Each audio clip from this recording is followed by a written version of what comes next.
the Rangers Journal now.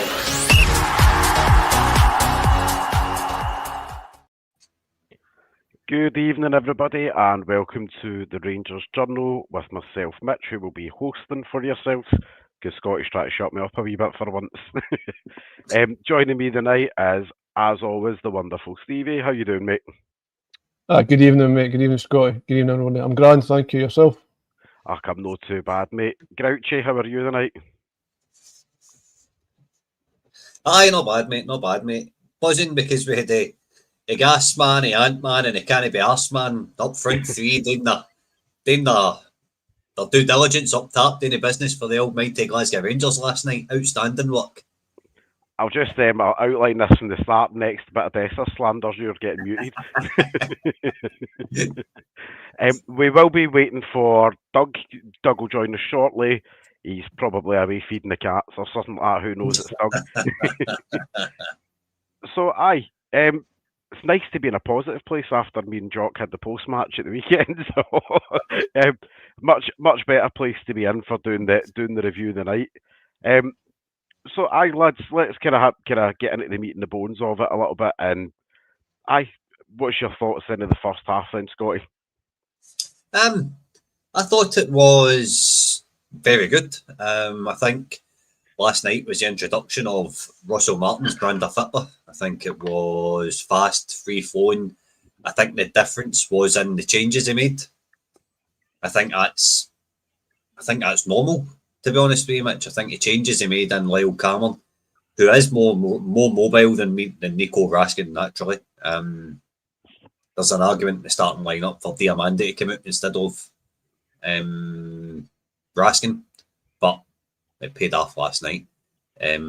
Max Aarons for Tav, straight up, no argument. Aaron showed his quality last night. It's a shame he's half with a dead leg. Overall, I think the changes and having people in the right positions. Jeff Day, I know he was vulnerable at the back, right? He's got his critics, but I thought that Jeff Day had a really, really solid match last night. Aye, Stevie. I mean, Stevie, what do you feel with the changes that were brought in? You know, any good standouts there from the players that came in there? Anyone that kind of really caught your eye, or anything that caught your eye? Yeah, I mean, they were great changes. I'm kind of watching it back again now because it was a really good first 70 minutes, to be fair. But what I noticed last night, straight away, there was a move at the very start of the match, Jeff to Gas man, and they're hugging the touchline. So straight away, we've got about another 10 yards of width that we never had at the weekend, because Aarons, he instinctively goes in field. So straight away, we've opened up the pitch. That's the first 2 minutes. They had a one attack, I think, near the start, and then we get the ball back. It's a throw out for Butland. We did a 16-pass move, and we've almost, as Peter did, the goalkeeper's caught it, but it's a brilliant move. It goes for like Suter to Jigger to Aarons, smart wee pass into Diamande, who takes it really bravely, spins, pings it up to Cameron, and he's away. And then guess what? Jeff Day's there. Gives it to Jeff Day, to Gasman, 1-2, and Gasman's through the goalkeeper almost. It was really positive for the first second minute, and that kind of struck the tone. It was like, this is how we're going to play. Everybody be brave on the front foot. So it was really positive. And yeah, to echo what Scott said there, I thought Aaron was very assured, really comfortable on his natural side. Obviously, he's got a great pedigree. Jigger at the back was just. He's like a mountain on rollerblades. He's just so cool. He's just huge. Just dominates that kind of middle of the defence. Suter played well as well, but I'm struggling to find a bad performance last night. I thought pretty much to a man. Butland had a quiet game because he never had much to do, but even his distribution was good. I thought Cameron for me and Ant-Man, obviously taking nothing away from Gassa because he was great, but Cameron and Ant-Man, they were just sort of so interchangeable, just making great runs, varying the runs. They didn't know what to do with them, so yeah, I thought wasn't about the place absolutely the whole game.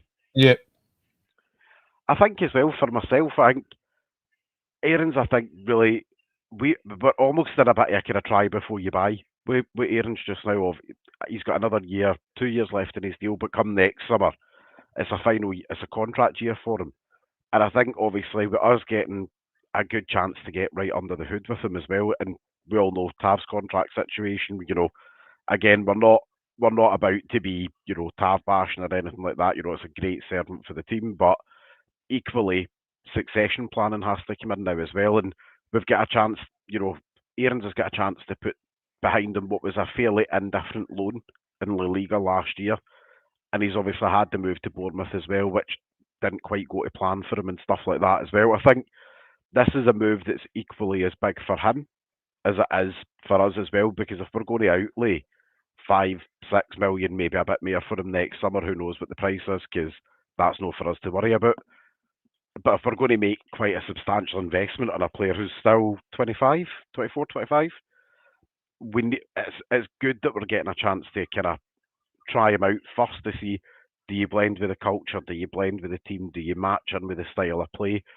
And I think last night, on probably one of the biggest games that we've had, so far this season and in recent months, I think his quality showed out, obviously, when he came in. And then, as you say, the other changes across the pitch, Cameron was buzzing about like a wee bee around the pollen. Then we had Ant-Man, who'd only trained with the team for one session, I think, yesterday as well. To pull off a performance like that, if Gassama hadn't scored a double, there's an argument there that Ant-Man's probably man of the match last night if it wasn't for the double. So I think when we get to the point of obviously the first half there as well, and the goal coming in there, I think it seemed we were always on we were always in the front foot, and I think leading up to the goal, as Stevie said, we kind of, after their first shot on target, we kind of choked them out a wee bit after it and just went, it's our ball and you're going to have to work for it to get it. Scotty, what do you take from that, obviously, in the build up to the first goal? You've muted yourself. I thought it was just good play all round, to be honest with you, Mitch. I thought it was I thought the run for Lyle Cameron to take the defender away obviously opens up the space for Gassama to play the ball into Dessers. Fair play to the big man. The big man is not only get the deft touch to send Gassama in and the intelligence, it's the awareness and the smartness to kind of peel into that position. And when you're looking at Gassama's, there's a certain camera angle when Gassama gets the ball, and when he looks up at Dessers, there's a good, I'd say maybe 10-15 yards between the two guys. And Dessers isn't really expecting the pass, but then he clicks on and he knows it's coming. So he changes his position really, really quickly. Changes his body, gets the turn, touches it round the corner, and it's a tidy finish for Gassama. A cracking finish. I think as well, Stevie, we had Dessers obviously coming in for Danilo up top. First start of the season for him. Obviously, we know he was a couple of weeks behind the rest of the group. Obviously, with his pre-season and the injury and stuff like that, and then obviously just been a bit later back because of international duty and stuff as well. Doug, also, I see you in the comments. Would you like to get your rear end on the pod, please? Thank you, sir. This doesn't happen under vegetable ball, thank you. But for you, what was the difference with Dessers in the team versus Danilo in the team? And from what we've seen in the build-up, the last 3 games, obviously going up to last night. I mean, I felt quite sorry for Danilo last night because we were finally getting bodies beyond the striker and supporting like Cameron. It was really in there, whereas Danilo's got the goal, he's got the assist, as Scotty said, a really deft touch. But even the goal, they're just kind of looking at again now. Started at the back, it was like Diamandi, Rothwell, Jeffy. It was really well worked before the actual move that actually broke through. But Dessers is, you love him much. He's got that in his locker, and maybe he'll prove a few people wrong, because I know he's kind of splits opinion certainly amongst the Rangers Journal lads. But if he keeps scoring important goals, you can't deny that. So fair play to him. He's maybe developing a thicker skin. But as you said, he's a bit later back, so maybe just kind of growing into the season now. But no, he did great last night. He really was. He led the line. I don't think Plzen were a great team. They're definitely not a top team, but he certainly did what he had to do. Beat what was in front of him, contributed really well. And just one thing I never said about Arns, it just popped into my head. See, going forward, I'm not saying as good as Tav, but he made a weighted pass to Ant-Man, and it was perfect. He's not getting that, but it was absolutely perfect. So he offers you something offensively, and he's a much better defender. But sorry, Dessers did really well, mate. Scotty, I'm going to come to you for your thoughts. What do you feel was your key differences with Dexter's versus Danilo in the lineup there as well? Was it what was going on behind him with the change with Lyle Cameron coming in and buzzing about and kind of almost being busier in the midfield? Oh, look at that. Tardy's decided to join us. How you doing, Mitch? Doug? All right. Doug, how you doing? I'm not too bad. I had a bit of a double whammy. I apologise to all. Not only did I forget I was on, but I also fell asleep. So, Sorry, mate. You're no one for ever letting us down, so I wouldn't worry about it. Sorry, I'm just nice to be in a position of chinning somebody else for being late. On your point on Dessers, Mitch, it's a hard one to tell. So, right, I'm not sticking up for Danilo here, right? But see, to be fair to Danilo in the first 3 games, right? So, Danilo getting the service he gets last night, getting that service in the first 3 games with the team playing like that, does he score goals? Probably, right? Does he have a better contribution, a better performance? Probably.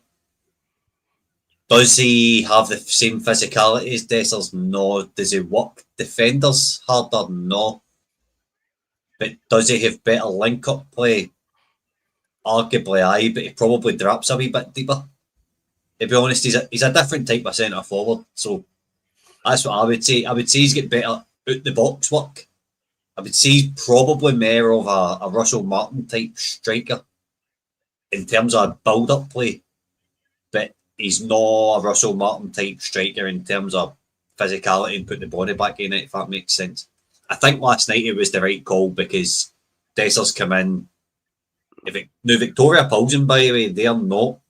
They've beaten Lazio and all that. Like, you could ask Doug in terms of Plzen about who they've beaten and how far they've went in Europe and stuff the last few years. They've got a really, really good European pedigree, so I'm proud of the team last night for that performance. But in terms of Dessers, if this is the 2 strikers we're going to have, so you've got to imagine Iggerman's away. If this is the 2 strikers we're going to have, then if we manage it like this, and as long as we can get them service, that's the most important bit, Mitch, service.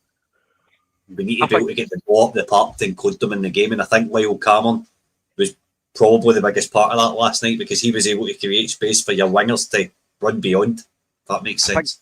I totally agree with you as well, and I think it was when you watch it back, the balance of the team was so much better that allowed. We've got a right back playing at a right back and a left back playing at a left back. Yeah, I mean, it'll never catch on playing players in positions and that, but I think Lyle Cameron's play, for example, there was a lot of really underrated things that he did. Like the space, he dragged the man out wide for Gassama obviously to cut right in.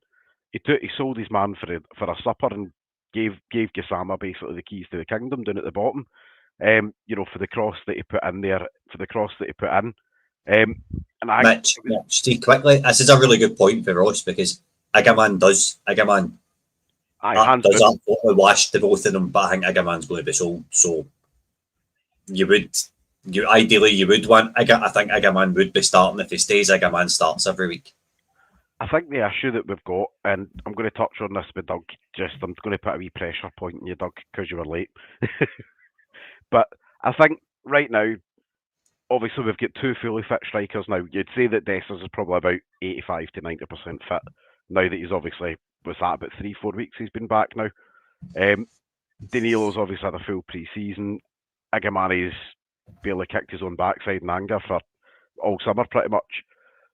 So right now, obviously, if we assume that we've got 2 fully fit strikers to choose from for the next 2-3 weeks, maybe leading up to the Alloa game, how hard, if the team continue to play the way that we played last night, is it for Iggermani though to come back into the team? Yeah, I mean, I think obviously if you've any player in any position who's on form, then that makes it difficult for someone to come in if they're behind, and that's where Iggerman will be. If Dessers is still playing well and scoring goals, then it's difficult to take him out. So you're likely to see him continue with the position, and Iggerman coming in, probably as a sub, or maybe he puts him in certain games. Obviously, we're playing if you're playing 2 games a week, then you're going to move players about. So he's got that excuse as well. So if we do end up with still having the both, then he'll have that option. And yeah, it comes down to whoever plays well. I mean, to that comment that was up a wee bit before about Dessers having the numbers, he does have the numbers, but obviously, I mean, we need to remember last season that Egerman didn't play for a lot of the start of the season. Certainly not regularly. We didn't see him for ages. We were talking about, we were making jokes about that he was the invisible man and things like that. And when you sort of tally up the minutes and their strike rates together, they're not a million miles away from one another. I mean, you got high teens last year, Egerman. So I wouldn't be as worried about that in terms of if we put Egerman in, I do expect he'll score goals, and he'll score goals regularly. So yeah, it just comes down to then who's going to fit the system the best, who's going to play the best with other players. We talk a lot about such and such doesn't fit this and such doesn't fit that, but I think we sometimes do forget that players can change when they're under new managers and do different things, because new managers obviously are bringing different things to the table and can help bring out different strengths from players. So Dessers has shown in certain games that he can, hold up the ball and connect with players and things like that. We do talk a lot about that being a missing part of his game. But it's not impossible that, Russell Martin maybe brings that out better either by virtue of training him in a different way, or just by virtue of the players around him playing it better and in different ways. If you've got better players around you doing better things, making better movements, it's easier for you to get into that. And we talked a lot last year about how poor the tactics functioned a lot, and in particular those attacking positions. So if Dessers is going to play like that all the time, then there's no reason why he couldn't potentially keep the position. See on I don't go, Stevie, mate. No, listen, crack in. A quick point about Danilo. He's played 3 games there. He barely kicked a ball for 9 months. He's just coming back for a really long-term injury, so he deserves a bit of patience and a bit of time. I wouldn't write him off. There's people that are saying in the comments that he's not a Rangers striker. I'd be well willing to give him a bit of time, give him a few months, because a successful season at Rangers is playing 60 games of football. We need more than like 2 strikers, so I think Danilo's still got a chance. And these are the same people, Stevie, as well. I'm going to touch on that as well. That write off Oscar Cortez for the same reasons of, he's a dud because he's missed most of the last season and stuff. And I think, as you say, when it's such a lengthy, let's call it a season, more or less a season ender injury, there is that element of there's been fit, then there's been match fit. But I think, kind of going back to last night's game, I think one of the biggest things that struck myself tactically at the back was not just that the balance was much better, but the unit itself, because really the only change was one personnel change at the back, and obviously with Aaron's moving out to the natural position. Do you think, obviously when we looked at that last night, do you think there's better relationships now forming within the defence? Because when you look at the number of shots on target and off target, we basically, the most pleasing thing, pardon the pun, from the defensive aspect was we basically forced Victoria to shoot from outside the box, and take, I would call it, kind of scuffed half chances here and there that, as everybody's touched on, Dessers didn't have Butland didn't have a huge amount to do, which is always it's a sign that your defence has done their job. Obviously, that the keeper didn't have an awful lot to do. Scotty, what do you think was the biggest difference for yourself in the defence? Was it communication? Was it balance? Was it structure tactically?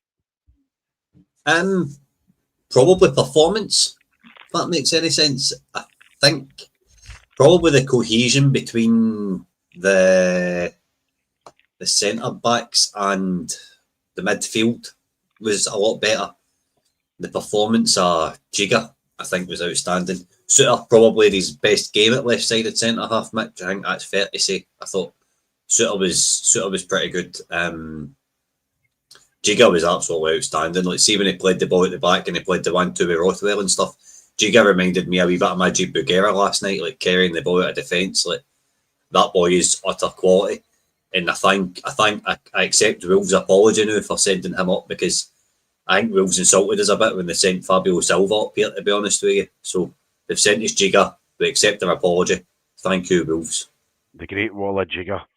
That's 100%, mate. Stevie, for yourself, what do you think was the biggest contributor in shutting up shop? Because it's nice to see the clean sheet last night as well. So what do you feel was, do you think it's the relationship between Giga and Suter now kind of having a couple of competitive games under their belt now rather than just pre-season games where they're knocking it about? Was it balance? Was it structure? Or was it that the players around them at the front allowed the defence just to concentrate on doing defensive work? I always think we overcomplicate football as football fans in the modern era. And Doug, I'm aware I'm about to start letting some steam outside your ears, so it's going to happen, I'm afraid. But football breaks down into three basic parts of keep ball, out net, put ball, in net, and control the game. And I think that's one of the things that we did. One of the key components we did really well last night was get ball, out net, put ball, in net, and controlled the pace.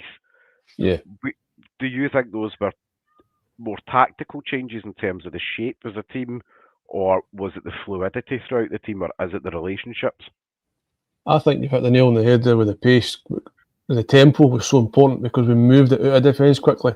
That was a big notice for me. It was like, wow, they're really shifting the game forwards. We really didn't give Plzen a chance. It was like really on the front foot, and that starts at the back. There were really no messing about. They were getting out quickly, making some brave passes.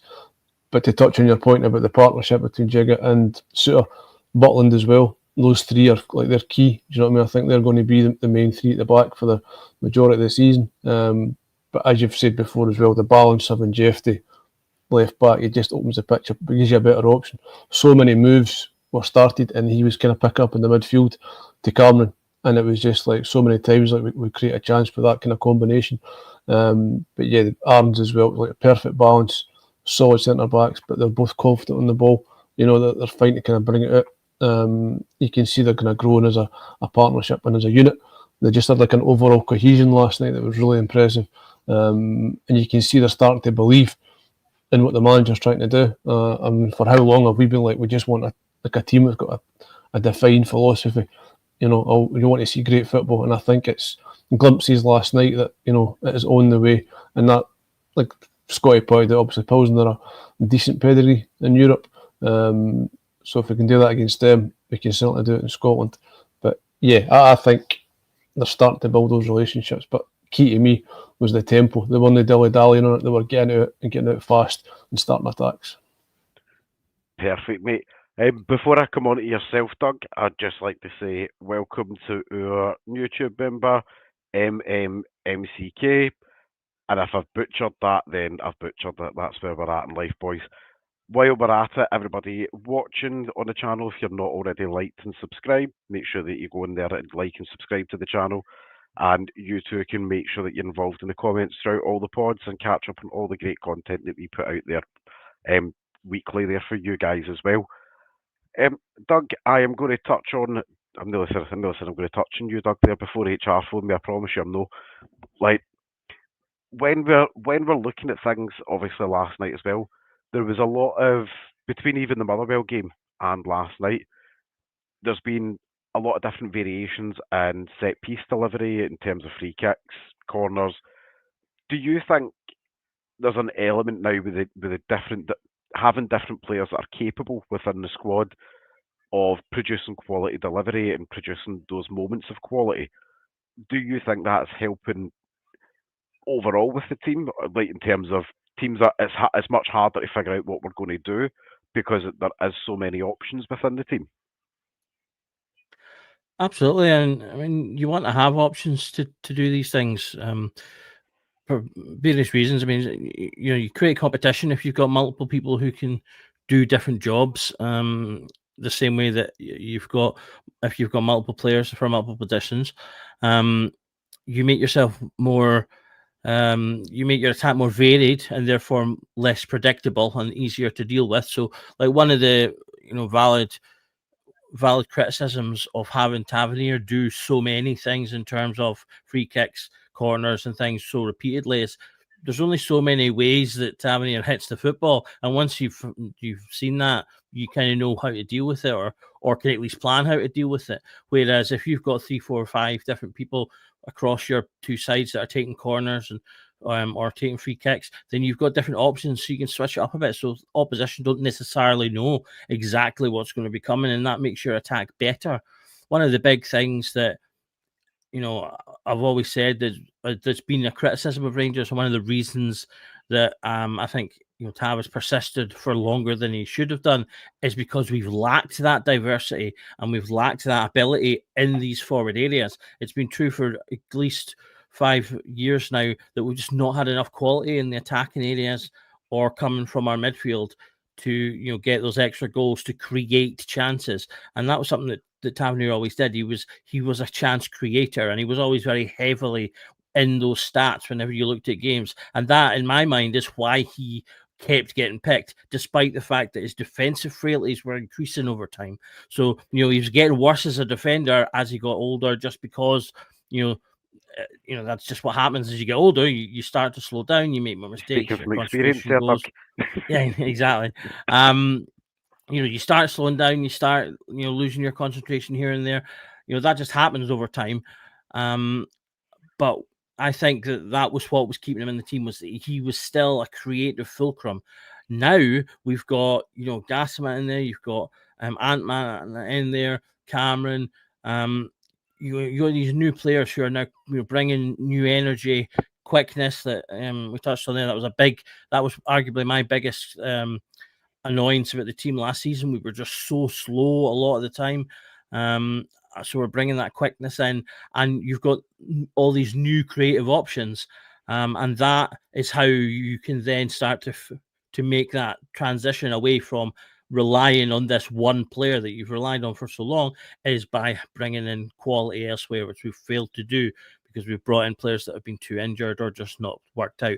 So it looks positive because we've got these green shoots now of, this guy, he's only played like 200 odd minutes and he's already got himself 4 goals. Ant-Man, for the first time in, when was the last time we bought someone and played him the next day? We're starting to do things and seemingly make successes in areas we haven't before, which, as I say, is a big positive. And I'm not sure why he doesn't like Jeffy so much, to be honest. I mean, I thought he did pretty well last season. I had my criticisms of him, but for a young player who was coming in, playing his first sort of high-level football, and then ended up having to play the entire season. So say Tavernier was the only person that played more minutes than Jeffy last season. I thought he did pretty well. Yes, he's got a few issues that he can work on, but I thought they were workable issues, and I was a bit disappointed that it seemed like he was kind of bombed out the team. So I'm really happy to see him back, because I do think he offers a lot to the team, particularly in that attacking force. He's very quick. He's really eager as well, which is really good. You saw that in Lyle Cameron as well. Lyle Cameron's also really eager, getting on the ball. When they lose the ball, rushing to get it. I saw Jeff to do that at least 2 or 3 times in the game. He lost the ball, but he's straight back trying to get it back again, and a couple of times he did. And things like that are the things that will help bridge the gap when you're maybe making some mistakes or you're not quite as good as fans want you to be. When they see you putting in that effort and being like the kind of Russian puppy to get the ball, they'll say, right, all right, he's trying, he's doing the best he can. That will get you the little bit of time you need to improve with fans. And then that's what they saw last night across the team as well. I think you're pretty nail on the head there, especially when it comes to Jeffrey. I think last season he was forced into a position through other players' unavailability and his availability that essentially he was forced into his 4th year of his apprenticeship, a year too early. And I think this season there's a chance for Russell Martin, obviously, to course correct some of that, to say you will be within the plans, but that doesn't necessarily mean you have to play 40 plus games over the course of the season. What it means is would rather maybe see you play 35 or 35 games of the season and make them quality games, as opposed to give them quality over quantity. but also give him an experienced left back, because I think we all know we'll probably purchase a left back once Ridvan goes, and give him a learning tree essentially to say you are going to mentor Yefty, because Yefty in 18 months' time or 24 months' time is going to be sold for some decent money if we can get him ticking. You know, there's raw elements to his game of he's got speed. Sometimes he has guaranteed. Sometimes he suffers for Scotty Rabbi Matondo, syndrome, as I like to call it, where he runs like a speedboat without a driver. And then his decision making in the final third and in the middle of the pitch can be a bit suspect. But with a mentor there, and obviously with coaches there, because I think we can all, I think from what we've seen the sound bites there, like of, is it Matt Giles who's joined the coaching team? Obviously, Martin's assistant. He seems to be very proactive in the training ground and very vocal and telling players what he would like them to do and what he doesn't want them to do. And he's obviously seen little pockets, and they're obviously working with players day in, day out. He did that last. Sorry, Mitch. Just talk about Gill. He did that last night at half time. He basically showed Ant-Man a couple of clips, bit of analysis, and he was like, "Get into this position, get into that position," and it worked. Do you know what I mean? So the fact that in game management, that's a great thing. It's not just Martin; it's like the coaching staff. Sorry, keep on. No, listen, mate. Feel free to interrupt me anytime. People don't need to hear my voice that often. They hear it too often as it is. It haunts Scotty when he wakes up in the morning. Can I add in the point you made about Jeffrey and getting quality minutes?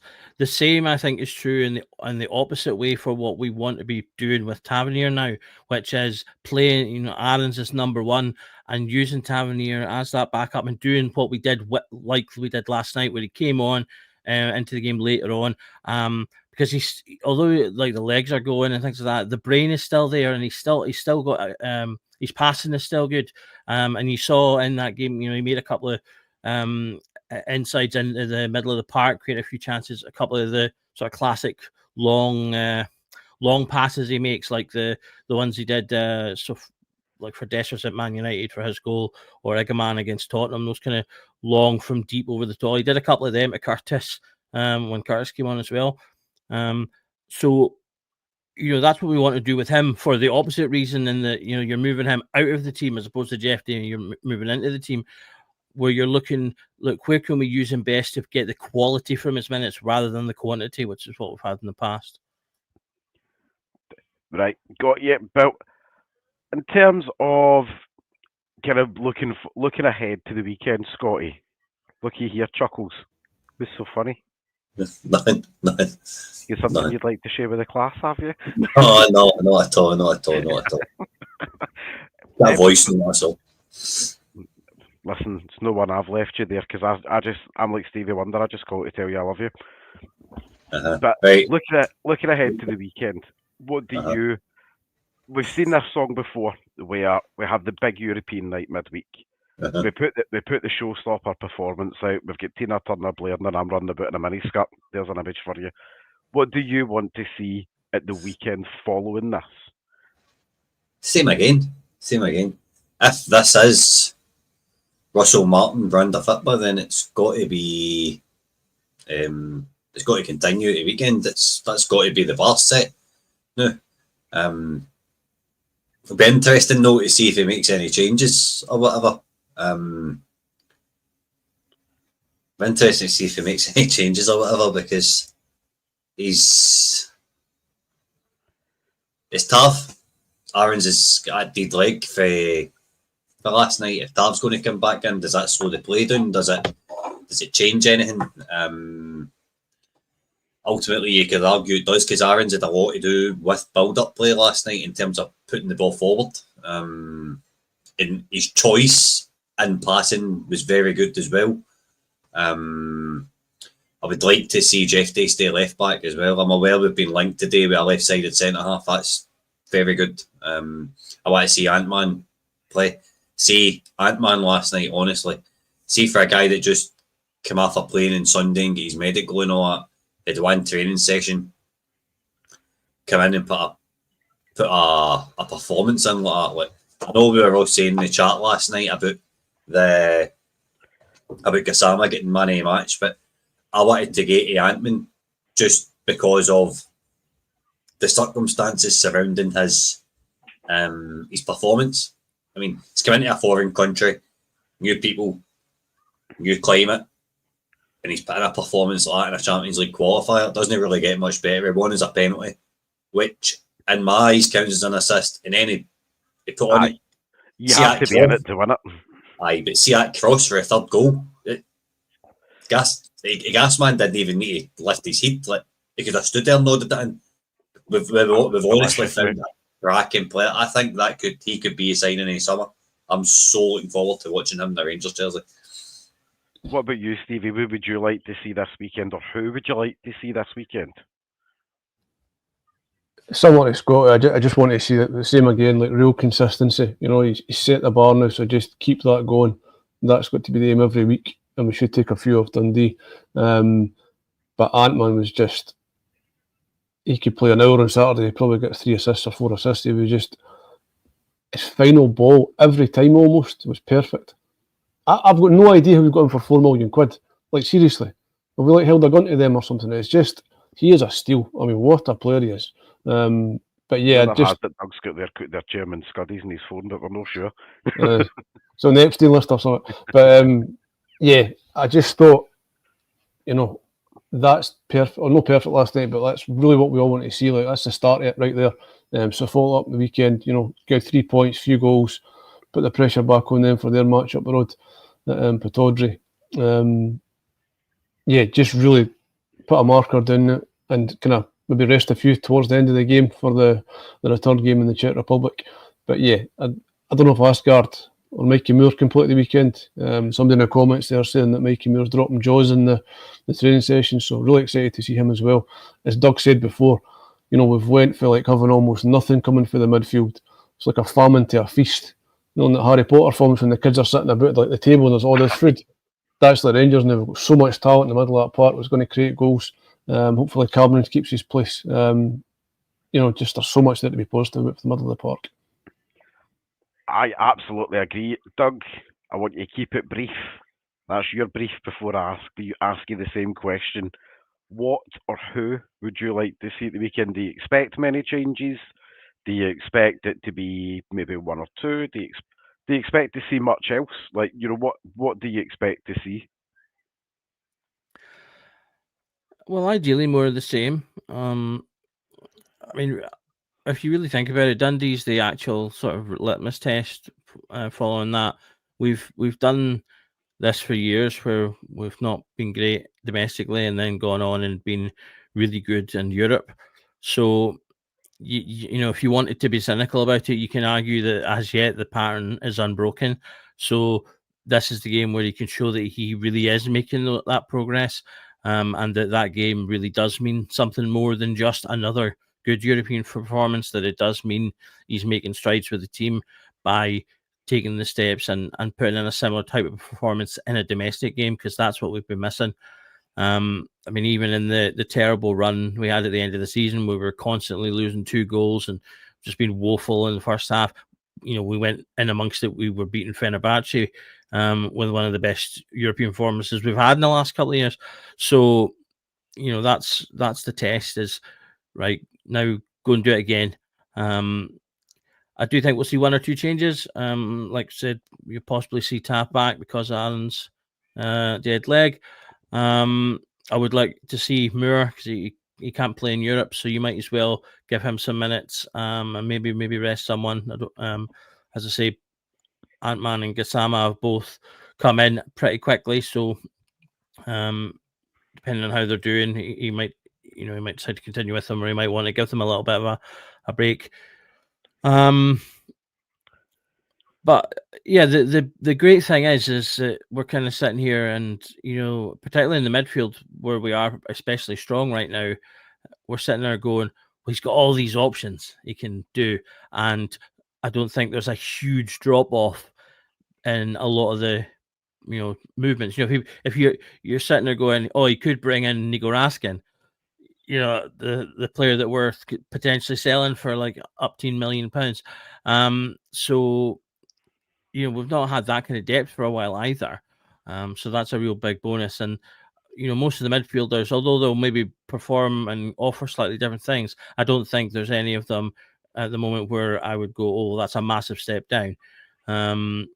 So that, I think that's the real plus. But yeah, as I say, ultimately the main thing is more of the same. Can you do it again domestically? Because ultimately that's where the problem's been.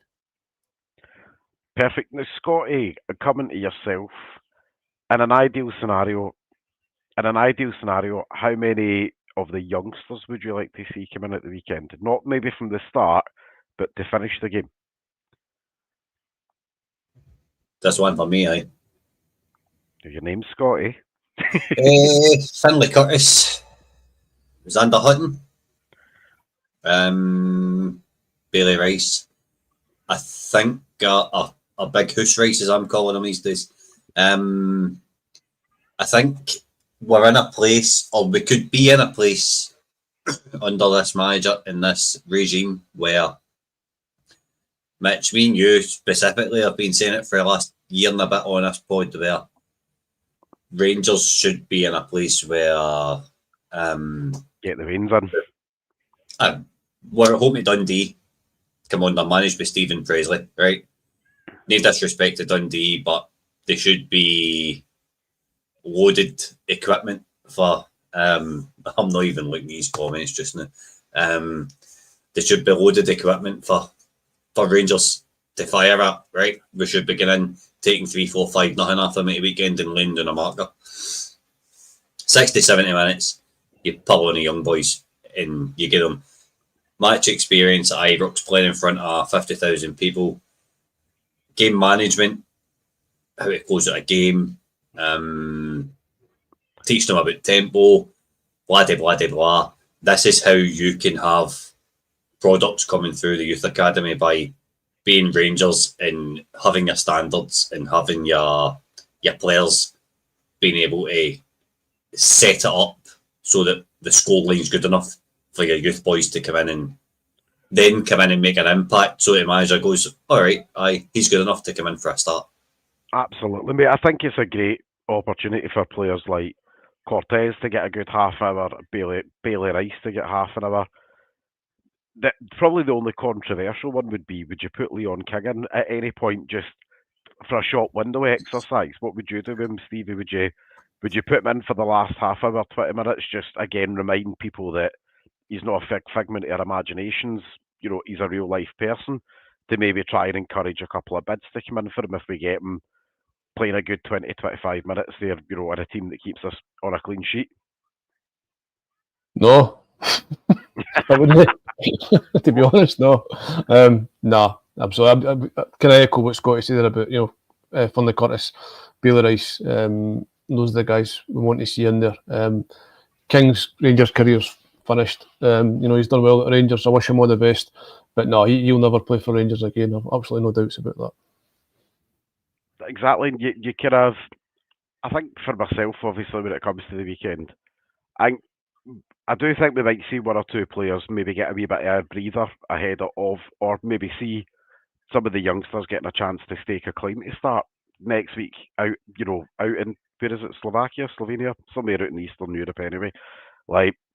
But I think that would be a great opportunity, to turn around and say, well, I'll tell you what, if we let one or two of the youngsters start the game and then another couple come into the game to replace the ones that have come off, I think giving them a bit of a marker and that probably early confidence in the season and their own abilities as well, to turn around and say to a player like, say, Robbie Fraser, for example, go and play left back, because if he's not going to be here at the end of the window, we need to put him in a shop aspect.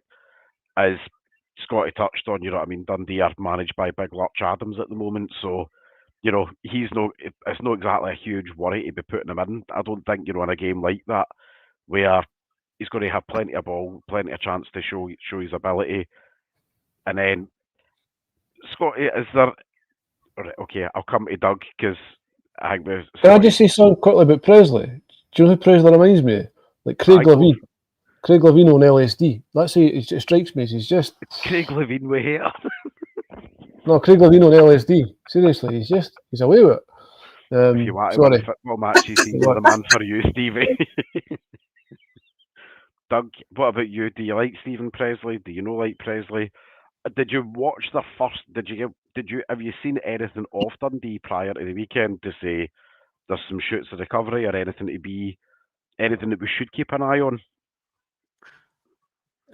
Not particularly, to be honest. They've been pretty poor thus far, and I have no real strong opinions on Presley either way, to be honest.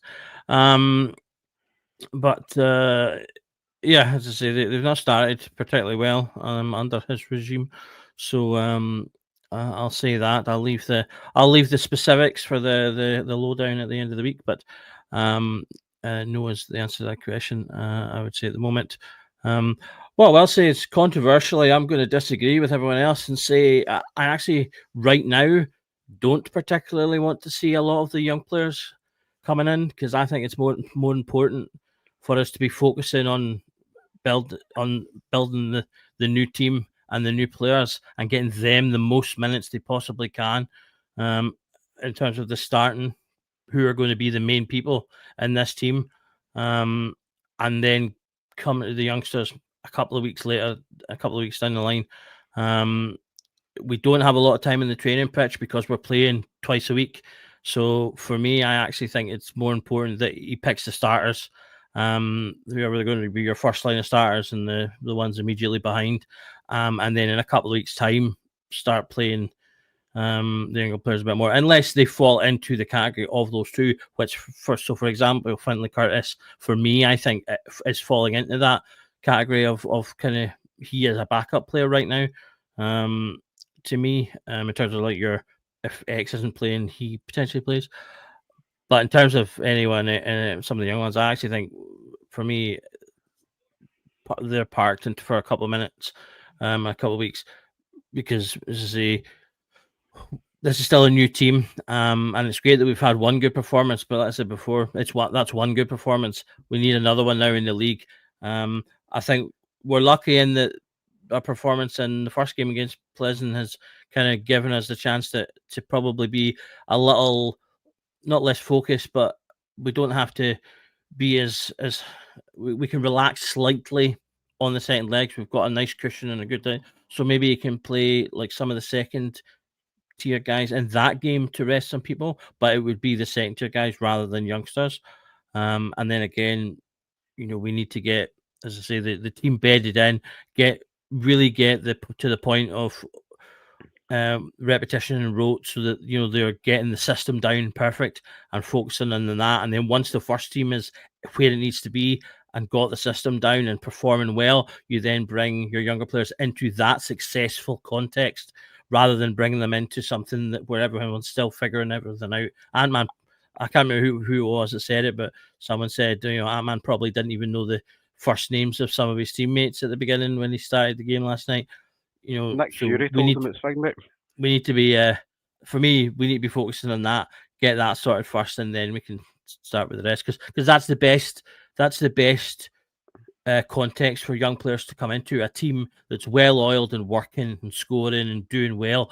You put them into that successful context, rather than what happened to famously what we ended up doing with King, where he went into an awful position, and it's hard to say whether or not that's been the total reason that he's not kicked on, but it's easy to argue that it was, and I don't want to see that. You don't want to see that happen to others. Not that this situation is anything comparable to that, but I just mean that you want to bring your young players into the best scenario that you can. I will probably challenge you slightly on that, because I think you're doing the youngsters a bit of a dirty there, Doug. I think some of these youngsters are going to probably start and play against Alaba, we would assume, and the way the world is moving, that we should be encouraging some of these youngsters have been away. Have been away on loan last season, obviously, to go and get their experience up, get their game time up, and get their match minutes up. The whole purpose of that was to open up a pathway to become, at a bare minimum, a squad player for the team. So the only way they're ever going to get a chance to prove that they're good enough to be a squad player is in a competitive fixture against a team that we would all probably agree is relatively dug meat at the moment. Pardon to use the pun there, Doug.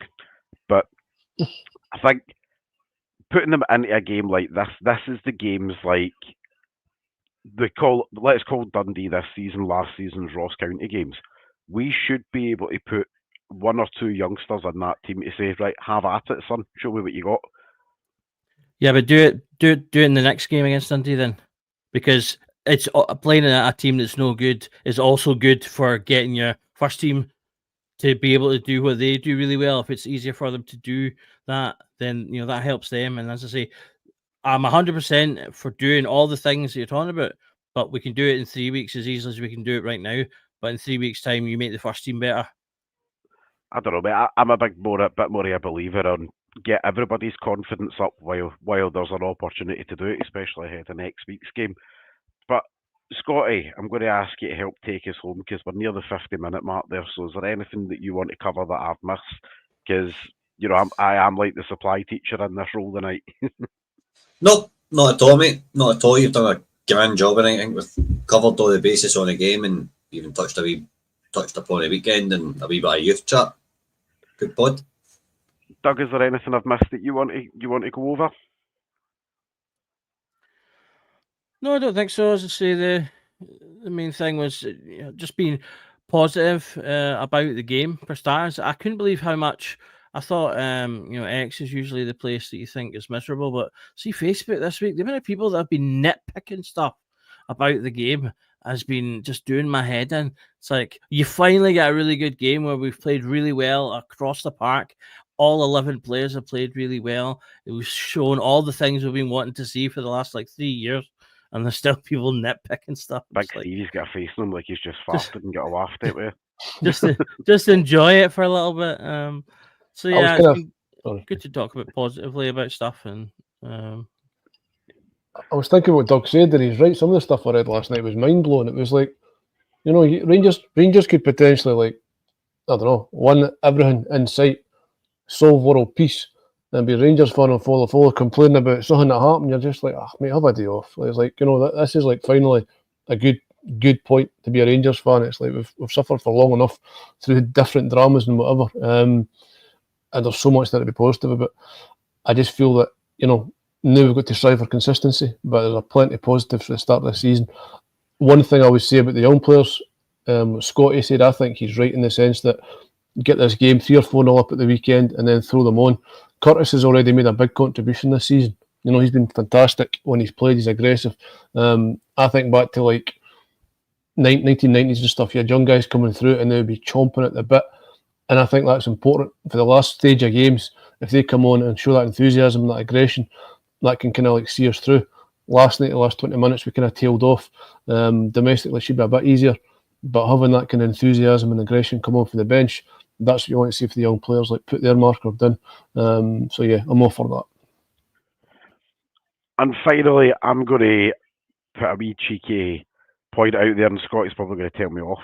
Score predictions for the weekend. Scotty, I'm coming to you first. I'm going to go 5-0. And I want a bare minimum of 2-0 for half time. Doug, keep it nice and short, please. I'll say 3-0.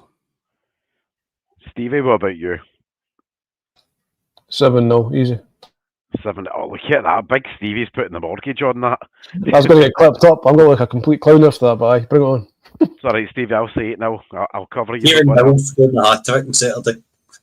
Right, can I have like a wee shot of what you've got there, son? Like that's definitely no the Imodium over there. But I think obviously just to kind of see us kind of drive us home, and we've had a lot of nonsense here, mostly from your Scotty tonight, and provided by Mr. Clark, who we'll be having words with later. I think obviously want to just touch on a big shout out to our match sponsors, our pod sponsors, not our match sponsors, because we're not playing because we're all old. Like, no Stevie, but Stevie's still only 22, at least his knees are. But I want to just say a big shout out to our pod sponsors, Off to the Match I Go. Make sure you go there for all your Rangers memorabilia. They've got some amazing bits and bobs on there. Actually checked them out just a couple of days ago. There's some really, really cracking wee bits in there, especially if you've got anyone's birthday coming up, any special events coming up, any wedding anniversaries, anything like that. Speaking of which, Stevie, happy anniversary to yourself from the weekend there. And make sure when you're on there, you pop in Journal 10 for your 10% off. And as always, thank you all for joining us tonight and for all the nonsense that you've all put up with this evening as well, provided by myself and Scotty's nonsense. Gents, all that's left is to say thank you very much for joining us tonight, and every night is a Rangers Journal night.